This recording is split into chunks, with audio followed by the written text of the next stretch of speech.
నాకు రక్షణ కావాలి. బాప్తిస్మకాలు అన్నవాడు ఎవరంటే, బిడ్డ ఈ రోజే మంది, రేపు మనం ఉంటామో లేదో తెలియదు. జీవితం ఎప్పుడు ముగిసిపోతుందో తెలియదు, ఎప్పుడు ఏమైపోతామో తెలియదు.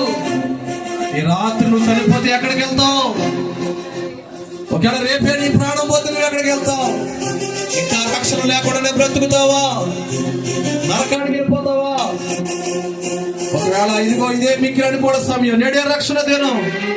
ఒకవేళ మీలో ఎవరైనా నాకు బాప్తిస్మం కావాలయ్యా, నాకు రక్షణ కావాలయ్యా అన్నవాడు ఎవరంటే మీకు దయచేసి మీ చెయ్య పైకి పెట్టండి. ఒక చెయ్యి కనబడుతుంది.